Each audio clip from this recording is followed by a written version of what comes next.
Dear students, atomic structure lecture 16 अपन देख रहे थे एच एटम का स्पेक्ट्रम। एच एटम का लाइन स्पेक्ट्रा हमने देखा, Lyman series, Balmer series, Paschen, Brackett, Pfund, Humphrey series मिली अपन को। इन स्पेक्ट्रम साइंस के अंदर जब साइंटिस्ट ये spectrum, atomic spectra, line spectra discover कर रहे थे तो उन्होंने उन लाइन स्पेक्ट्रास, डिफरेंट एटम्स के लाइन स्पेक्ट्रास को एक्सप्लेन करने के लिए वेव नंबर नाम का एक फिजिकल क्वांटिटी दिया और उस वेव नंबर नाम की फिजिकल क्वांटिटी को रिप्रेजेंट किया एक फॉर्मूले से। स्पेक्ट्रम साइंस में स्पेक्ट्रम साइंटिस्ट ने wave number equals to R H, जहाँ आर एच रेडियो कांस्टेंट कहलाता था, into Z square 1/n1 square minus 1/n2 square. जहां वो n1 और n1 and n2 whole number multiples और इंटीजर्स लेते थे, वो इंटीजर्स और होल नंबर मल्टीपल्स लेते थे जो अलग अलग सीरीज के लिए अलग अलग होता था। n1 की वैल्यू क्या होती थी लाइमन सीरीज के लिए, बामर सीरीज के लिए, पास्चन सीरीज के लिए। n2 का क्या मतलब होता था, अभी हम इन सीरीज को एक्सप्लेन करते हुए इस बात को देखेंगे। n1 और n2 उन लाइन स्पेक्ट्रास के डिफरेंट सीरीज के डिफरेंट लाइंस के लिए होता था। n1 सीरीज को रिप्रेजेंट करता था, जैसे लाइमन सीरीज के लिए n1 1 होता था, बामर सीरीज के लिए n1 2 होता था, पास्चन सीरीज के लिए n1 3 होता था, और n2 जो है वो उस सीरीज की लाइन को रिप्रेजेंट करता था कि लाइमन सीरीज की फर्स्ट लाइन है या लाइमन सीरीज की सेकंड लाइन है या लाइमन सीरीज की थर्ड लाइन है। अगर किसी भी सीरीज की फर्स्ट लाइन होती थी तो जो n1 की वैल्यू होती थी n2 की वैल्यू उससे एक ग्रेटर होती थी। जैसे मान लीजिए for Lyman series n1 is 1, fix कर दिया गया। For first line of Lyman series n2 is equal to 2। n1 Lyman series की ईच एंड एवरी लाइन के लिए n1 1 ही होगा। n1 सीरीज को रिप्रेजेंट करता था और पहली सीरीज जो सबसे हाईएस्ट एनर्जी वाली, सबसे लोवेस्ट वेवलेंथ वाली जो है वो मिलती थी, वो लाइमन सीरीज मिलती थी, इसलिए उसको n1 1 दे दिया गया। अपने मन से उन स्पेक्ट्रम साइंटिस्ट ने उन सीरीज को रिप्रेजेंट करने के लिए, उनको एक्सप्रेस करने के लिए उनको n1 n2 कुछ इंटीजर दिए और उन n1 n2 इंटीजर्स के रूप में उनकी वेव नंबर बतानी चालू की। क्लियर है? और इस फॉर्मूले का क्या इंपॉर्टेंस है ये अभी आपको आगे बोर मॉडल में समझ में आएगा। तो पहले आप इस n1 n2 को स्पेक्ट्रम साइंटिस्ट कैसे रिप्रेजेंट करते थे वो देख लीजिए। n1 सीरीज को रिप्रेजेंट करती थी फॉर लाइमन सीरीज के लिए जो है वो n1 की वैल्यू 1, बामर सीरीज के लिए n1 की वैल्यू 2, पास्चन सीरीज के लिए n1 की वैल्यू 3, ब्रैकेट सीरीज के लिए n1 की वैल्यू 4। किसी भी लाइन के लिए n1 फिक्स हो जाता था सीरीज के लिए, चाहे वो सीरीज की फर्स्ट लाइन हो, चाहे वो सीरीज की लास्ट लाइन हो, n1 1 होगा। अगर लाइमन सीरीज की कोई भी लाइन है तो, पास्चन सीरीज की कोई भी लाइन है तो n1 3 होगा, चाहे वो फर्स्ट लाइन है चाहे वो लास्ट लाइन है। फंड सीरीज के लिए जो है वो n1 बराबर 5 और हम्फ्री सीरीज के लिए n1 बराबर 6 हो जाता था। क्लियर है? एक तो ये बात ध्यान रखना है n1 की वैल्यूज। अब n2 की वैल्यूज n1 पर डिपेंड करती थी। n2 की वैल्यूज हर सीरीज की अलग अलग लाइंस के लिए अलग अलग होती थी और वो अपने n1 की वैल्यूज से एक ग्रेटर से स्टार्ट होती थी। जैसे लाइमन सीरीज है तो लाइमन सीरीज के लिए n1 तो 1 हो जाएगा ईच एंड एवरी लाइन के लिए। For any line of Lyman series n1 1 है। For first line of Lyman series n1 तो 1 है, n2 2 होगा। For second line of Lyman series n2 3 होगा। For third line of Lyman series n2 4 होगा। Clear है? जिस सीरीज का n1 1 होगा उसकी फर्स्ट लाइन का n2 2 होगा, सेकंड लाइन का n2 3 होगा, थर्ड लाइन का n2 4 होगा, फोर्थ लाइन का n2 5 होगा। n2 की वैल्यू n1 से 1 ग्रेटर से स्टार्ट हो जाएगी फर्स्ट लाइन से। जैसे मान लो लाइमन सीरीज की 7th लाइन है तो लाइमन सीरीज की 7th लाइन के लिए n1 तो 1 हो गया तो n2 क्या हो जाएगा, 8 हो जाएगा। n2 क्या हो जाएगा, 8 हो जाएगा। 1 तो n2 हो जाएगा n1 plus number of line of that series. ठीक है? जैसे मान लीजिए बामर सीरीज है, बामर सीरीज के लिए n1 कितना हो गया, 2। अब बामर सीरीज की थर्ड लाइन के लिए तो 2 + 3 5 हो जाएगा n2। इस तरह से अपन जो है वो n2 निकाल लिया करते थे। जैसे अपन एक एग्जांपल और लेते हैं। For any line of बामर series n1 is 2 ये रहा। For first line of Balmer series N2 is 3. For second line of Balmer series N2 is 4. Clear अच्छी तरह से. For fifth line of Balmer series N2 is 2 plus 5 7.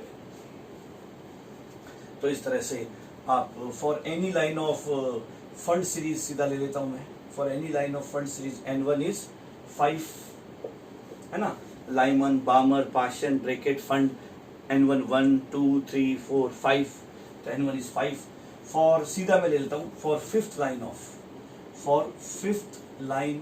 Of fund series N2 is. अब N2 निकालना है मुझे, तो ये कितना हो जाएगा. N1 हो गया 5 और फिफ्थ लाइन तो 5 + 5 10. समझ में आ गई बात ये. तो इस तरह से ये ट्रिक है, इससे आप निकाल सकते हो किसी भी सीरीज की किसी भी लाइन का N1 N2. N1 सीरीज पे डिपेंड करेगा, N2 सीरीज के साथ साथ उसके कौन से नंबर वाली लाइन को आप स्टडी कर रहे हो, एनालाइज कर रहे हो, उस पर भी डिपेंड करेगा. तो इस तरह किसी भी सीरीज की किसी भी लाइन का वेव नंबर दे दिया जाता था इस फॉर्मूले से, जहां RH कहलाता था रिडबर्ग कांस्टेंट, और उस रिडबर्ग कांस्टेंट की वैल्यू होती थी 109,677 centimetre inverse. Z atomic number of that atom, उस एटम का एटॉमिक नंबर, और N1 N2 इंटीजर्स जो सीरीज की लाइंस को दिए जाते थे. इस तरह ये फॉर्मूला ये कहलाता था wave number of spectral line.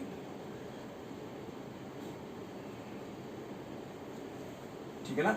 तो अब हम अगर हाइड्रोजन एटम के स्पेक्ट्रा की बात करें, तो हाइड्रोजन एटम का स्पेक्ट्रा में जब सीरीज, उस सीरीज का रीजन क्या होता था कि वो इलेक्ट्रोमैग्नेटिक स्पेक्ट्रम के कौन से रीजन में आती थी, यानी उस सीरीज की जो स्पेक्ट्रल लाइंस होती थी वो जिन रेडिएशन से रिलेटेड होती थी उन रेडिएशंस का रेंज क्या था. वो रेडिएशन क्या थी, गामा रेज थी, कॉस्मिक रेज थी, एक्स रेज थी. ये हम H एटम के लिए बात कर रहे हैं, फॉर H एटम है ना. अलग अलग एटम के लिए ये थोड़ी चेंज हो सकती है. N1 उसके लिए N2. पहले लाइमन सीरीज जो थी वो H एटम की जो लाइमन सीरीज होती है, जो कब मिलती है, जब H एटम में इलेक्ट्रॉन. देखो लाइमन सीरीज किसी भी एटम की, मोनो इलेक्ट्रॉनिक एटम और आयन की कब मिलेगी, जब उसमें इलेक्ट्रॉन हायर ऑर्बिट से फर्स्ट ऑर्बिट में ट्रांजिशन करेंगे एमिशन स्पेक्ट्रा में, या फर्स्ट ऑर्बिट से हायर ऑर्बिट में ट्रांजिशन करेंगे एब्जॉर्प्शन स्पेक्ट्रा में. तो जो एमिट या एब्जॉर्ब होने वाली रेडिएशंस है उनको रिप्रेजेंट करती हुई जो स्पेक्ट्रल लाइंस मिलेंगी स्पेक्ट्रम के अंदर, वो लाइमन सीरीज की लाइंस कहलाएंगी.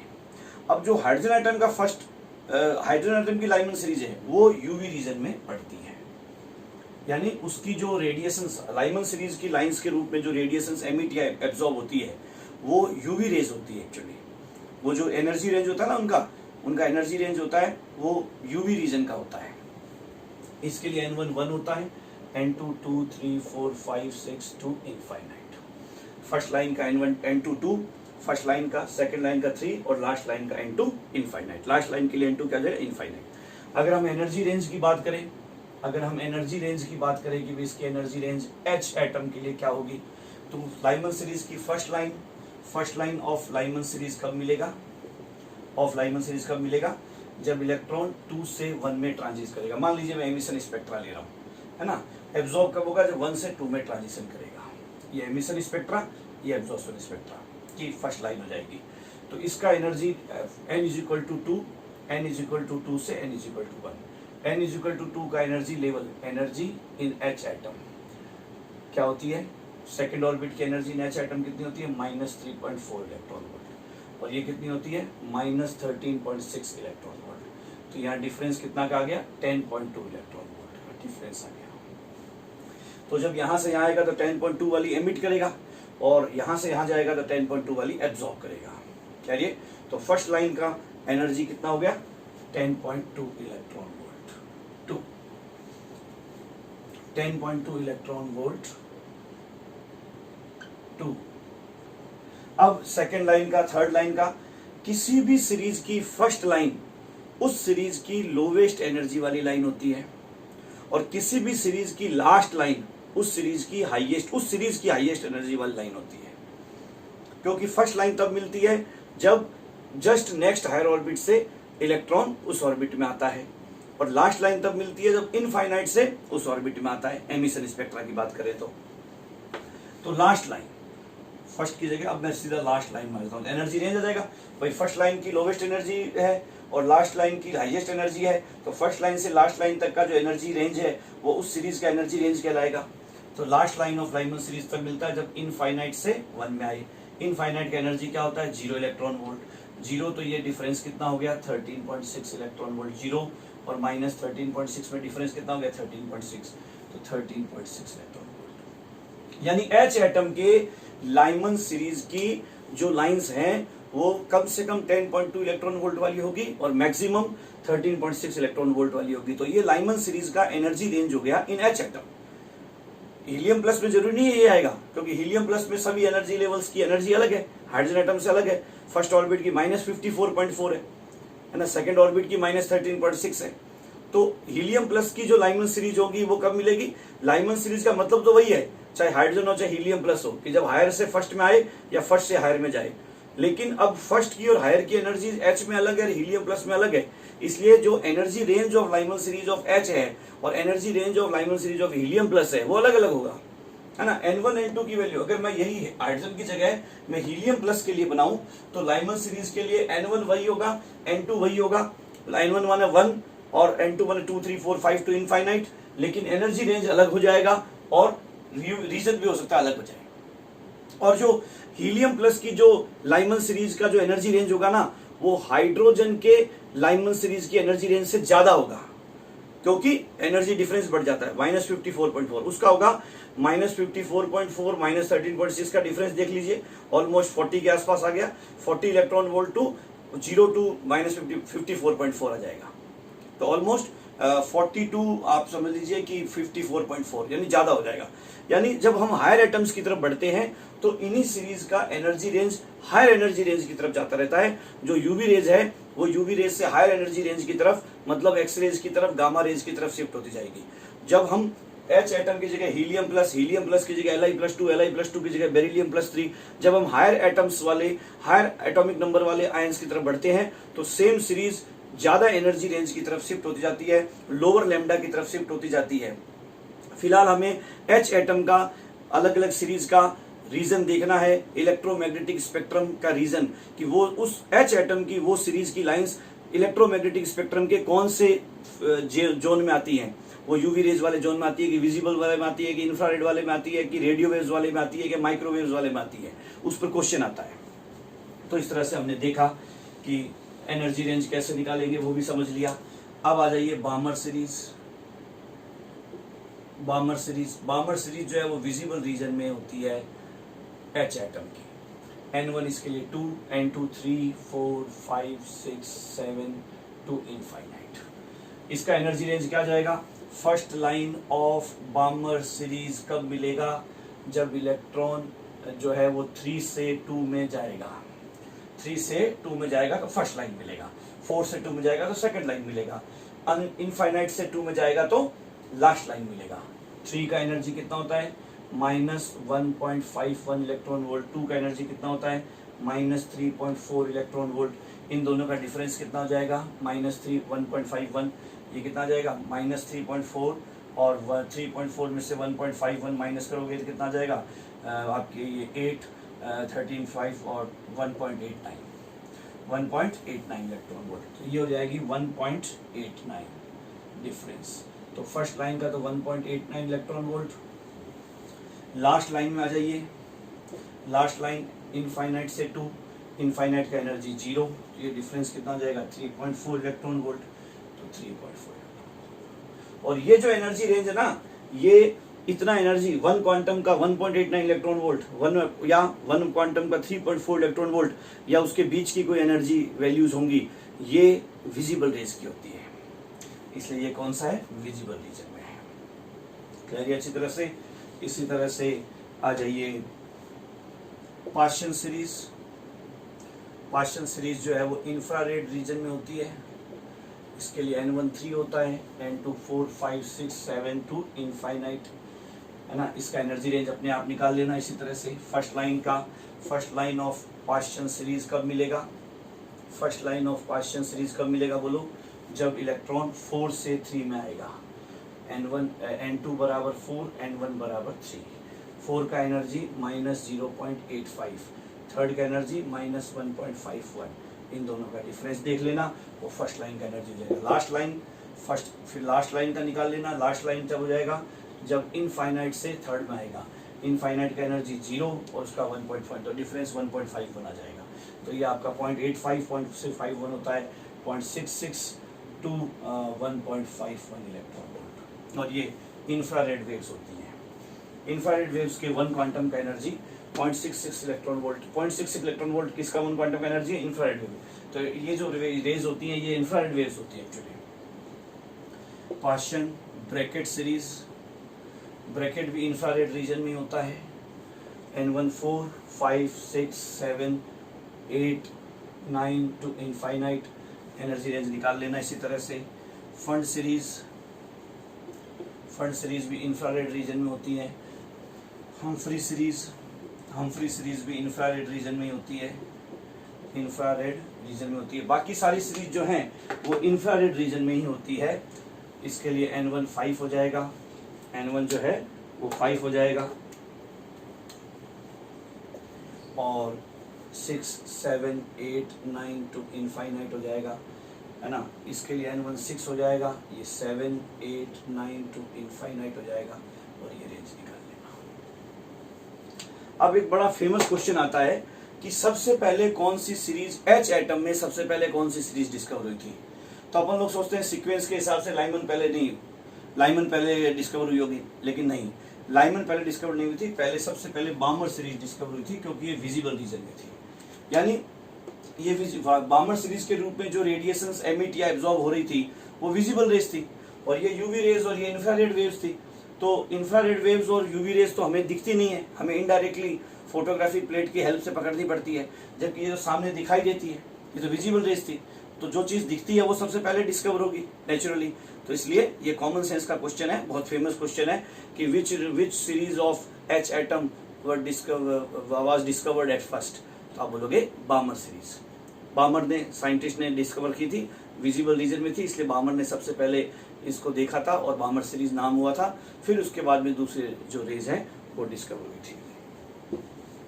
तो इस तरह से ये अलग अलग स्पेक्ट्रल लाइंस जो ना। अच्छा, इसमें एक और ध्यान देना कि जो अब जैसे बामर सीरीज ऑफ हाइड्रोजन एटम है, अगर बामर सीरीज ऑफ, एक बहुत फेमस क्वेश्चन होता है कि, क्वेश्चन लिख लेना,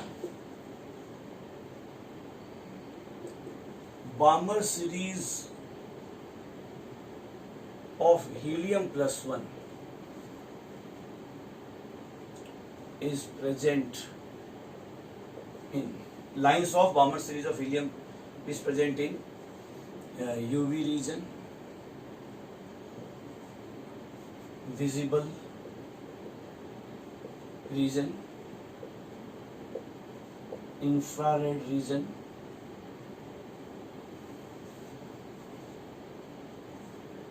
cannot be infrared region, or none of these. None of these. अब हीलियम प्लस की बामर सीरीज कब मिलेगी? Helium plus बामर series, Balmer series तो तभी मिलता है जब इलेक्ट्रॉन 2 में आए। कहां से 2 में आए? 3 से या 4 से या 5 से या इनफाइनाइट से 2 में आए। अच्छा, बामर सीरीज का फर्स्ट लाइन कब मिलता है? बामर सीरीज का फर्स्ट लाइन तभी मिलता है जब helium plus बामर series first line,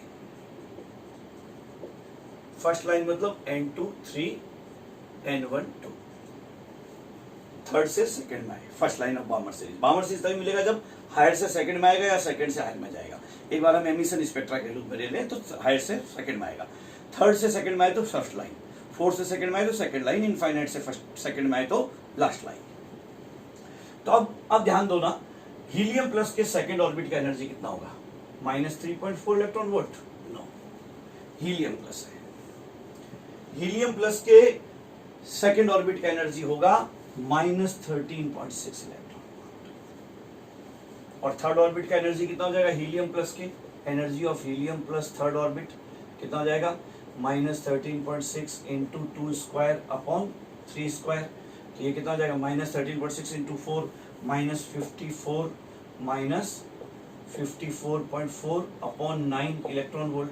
तो ये कितना 9 6 जा 6.06 इलेक्ट्रॉन वोल्ट, ऑलमोस्ट कितना हो जाएगा, -6.06 इलेक्ट्रॉन वोल्ट। अब ये डिफरेंस देखो कितना आ जाएगा, ऑलमोस्ट अपन 6 को 6 ही मान लूं मैं, तो ये कितना हो जाएगा 13.6 और 6 का डिफरेंस कितना हो जाएगा 7.6 इलेक्ट्रॉन वोल्ट। तो इसका जो हीलियम प्लस का जो बॉमर सीरीज का फर्स्ट लाइन है, फर्स्ट लाइन तो हो गया आपका 7.6 इलेक्ट्रॉन वोल्ट अप्रोक्सीमेटली, और लास्ट लाइन जो है वो इनफाइनाइट से सेकंड में 0 से, तो कितना हो जाएगा 13.6 इलेक्ट्रॉन वोल्ट, 13.6। तो लास्ट लाइन जो है, लास्ट लाइन फर्स्ट की जगह लास्ट लाइन जो है वो ये हो जाएगा, ये फर्स्ट लाइन था, ये लास्ट लाइन हो जाएगा, लास्ट लाइन 13.6। तो ये रेंज क्या आ गया 7.6 से 13.6, और हाइड्रोजन का लाइमन सीरीज का रेंज क्या था 10.2 से 13.6, और 10.2 से 13.6 अपन बोलता है यूवी रीजन में, तो ये भी क्या हो जाएगा 13.6 इलेक्ट्रॉन वोल्ट के आसपास का रीजन होता है ना, वो यूवी रीजन होता है, तो यूवी रीजन में होगा। बामर सीरीज हाइड्रोजन का तो विजिबल रीजन में है, लेकिन बामर सीरीज हीलियम प्लस का यूवी रीजन में है, क्योंकि हीलियम प्लस की बामर सीरीज की जो रेज हैं उनकी एनर्जी, उन स्पेक्ट्रल लाइंस की एनर्जी ऑलमोस्ट वही है जो कि हाइड्रोजन के लाइमन सीरीज की लाइंस की जो है वो स्पेक्ट्रल लाइंस की जो एनर्जी है।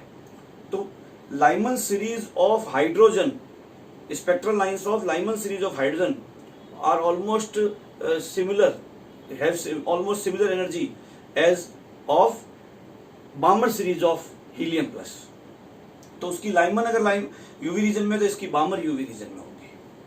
तो आप बोलोगे फिर इसकी लाइमन कहाँ होगी सर, तो इसकी लाइमन यूवी में और टुवर्ड्स एक्स रेज होगी, towards higher energy, lower lambda जो है ना, हायर फ्रीक्वेंसी वाली यूवी रेज होंगी Lyman of helium plus. Lyman series of helium plus higher energy वाली यूवी रेज, और एक्स रेज की तरफ वाली यूवी रेज, और जो बामर सीरीज की लाइंस हैं वो विजिबल रेज की तरफ वाली यूवी रेज, मतलब थोड़ी ज्यादा लैम्डा वाली, थोड़ी कम एनर्जी वाली, थोड़ी कम फ्रीक्वेंसी वाली यूवी रेज होगी, दोनों यूवी रीजन में होंगी।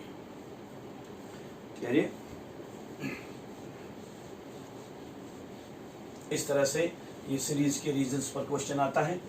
अब आ जाइए अपन आगे बढ़ते हैं।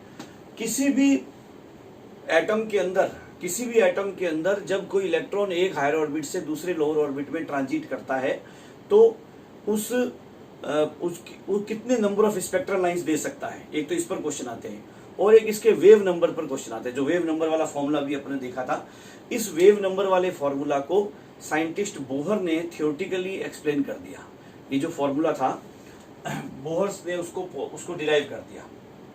ये जो nu bar is equal to RH into Z square 1/n1 square minus 1/n2 square, ये जो फॉर्मूला था, इस फॉर्मूले को जो कि स्पेक्ट्रम साइंस में स्पेक्ट्रम साइंटिस्ट ने दे रखा था, उसको बोहर ने क्या किया, एक्सप्लेन कर दिया। तो बोहर ने इसको कैसे एक्सप्लेन किया और वेव नंबर का फॉर्मूला डिराइव किया, और जो practical value 109.677 centimetre inverse practically निकाल रखी थी कांस्टेंट की वैल्यू, तो उसको थियोरेटिकली एक्सप्लेन करके उसकी वैल्यू कैलकुलेट कर ली, वेव नंबर का फॉर्मूला और number of spectral lines calculate करने का फॉर्मूला। ये दोनों और उससे रिलेटेड क्वेश्चन किस तरह से आते हैं, ये दोनों देखते हुए अब अपन आगे कंटिन्यू करेंगे, और बोहर मॉडल के फेलियर्स देखते हुए बोहर मॉडल को कंक्लूड करेंगे अपन नेक्स्ट लेक्चर के अंदर।